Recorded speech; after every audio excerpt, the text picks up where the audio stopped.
జాతీయవాద జర్నలిజానికి అసలైన వేదిక నేషనలిస్ట్ హబ్ ని సబ్స్క్రైబ్ చేసుకోండి. నోటిఫికేషన్స్ కోసం బెల్ ఐకాన్ పై క్లిక్ చేయండి.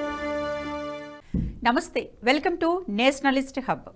భారత్ చైనా సరిహద్దులో పిఎల్ఏ ఆర్మీకి భారతీయులు చుక్కలు చూపించారు. మన దేశ భద్రతా బలగాలిచ్చిన అండతో డ్రాగన్ కవ్వింపు చర్యలకు అడ్డుకట్ట వేస్తున్నారు. తాజాగా లద్దాఖ్ ప్రాంతంలో పిఎల్ఏ ఆర్మీ కవ్వింపులను గొర్రెల కాపరులు అడ్డుకున్నారు. దీనికి సంబంధించిన వీడియో ప్రస్తుతం సోషల్ మీడియాలో వైరల్ గా మారింది. దీంతో భారతీయుల సత్తా ప్రపంచానికి తెలిసి వచ్చింది. డ్రాగన్ కంట్రీని అడ్డుకోవాలంటే భారత సైనికులే కాదు, గొర్రెల కాపరులు కూడా అడ్డుకోగలరని చెప్పినట్లయింది. సాధారణ పౌరులు ఈ తెగింపు రావడానికి భారత ఆర్మీలోని ఫైర్ అండ్ ఫ్యూరీ కామ్స్ ప్రధాన కారణం. చైనా ఆర్మీ సరిహద్దు దాటితే తరిమి కొట్టమని వారిలో తెగువను తట్టి లేపింది. ఈ ప్రాంతంపై పూర్తి ఆధిపత్యం లద్దాఖ్ వాసులదే అని, దానికోసం ప్రజలు పోరాడాలని పిలుపునిచ్చింది. దీనికి తగినట్లు వారికి ట్రైనింగ్ కూడా ఇవ్వడంతో సరిహద్దులను ఆక్రమించుకోవడానికి చూస్తున్న పిఎల్ఏ ఆర్మీని తరిమి కొడుతుంది. తాజాగా సలామీ స్లైసింగ్ పద్ధతిలో 1 కిలోమీటర్ వరకు భారత భూభాగంలో చొచ్చుకువచ్చిన చైనా ఆర్మీని లద్దాఖ్ వాసులు సరిహద్దు ఆవల వరకు తరిమివేయడం చర్చనీయాంశంగా మారింది. 2020లో గల్వాన్ ఘర్షణ జరిగినప్పటి నుంచి లద్దాఖ్లో సైన్యం సరికొత్త పంథాను అనుసరిస్తోంది. ముఖ్యంగా సరిహద్దు రక్షణలో అక్కడి ప్రజలను భాగస్వామ్యం చేస్తూ వచ్చింది.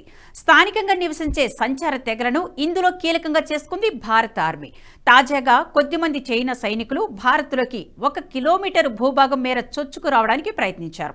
దీంతో స్థానికంగా గొర్రెలు మేపే వాళ్లు దీన్ని గమనించారు. హుటాహుటిన దీనిపై స్పందించారు. పిఎల్ఏ ఆర్మీతో వాగ్వాదానికి దిగారు. ఇది తమ భూభాగమని, దీన్ని వదిలి వెంటనే వెళ్లిపోవాలని హెచ్చరించారు. దుంగ్టి నుండి తూర్పు లద్దాఖ్లోని డెమ్చోక్ వైపు వీరంతా వెళుతుండగా ఎడమవైపున సింధు నది మీదుగా ఉన్న కాగ్జెంగ్లో ఈ ఘటన జరిగింది. ఇక స్థానికులు అడ్డుకోవడంతో పిఎల్ఏ ఆర్మీ ఏమీ చేయలేక వెనుదిరిగింది. ఈ చర్యతో కేవలం భారత్ ఆర్మీనే కాదు, సాధారణ భారతీయుడు కూడా డ్రాగన్ కంట్రీని ఎదిరించవచ్చనేది స్పష్టమైంది. గల్వాన్ ఘటన తర్వాత భారత ఆర్మీ సరిహద్దుల దగ్గర ఎన్నో మార్పులను తీసుకువచ్చింది.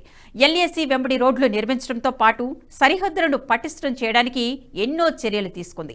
అక్కడ యుద్ధ విమానాలను సైతం మోహరిస్తూ వస్తోంది. డ్రాగన్ కంట్రీ కవ్వింపు చర్యలకు ఎప్పటికప్పుడు అడ్డుకట్ట వేయడానికి సర్వేలెన్స్ ను చేస్తుంది. అయితే ఎన్ని ఏర్పాట్లు చేసినా ఈ పోరాటంలో స్థానికులను మిళితం చేయకపోతే దీనికి ఫలితం ఉండదు.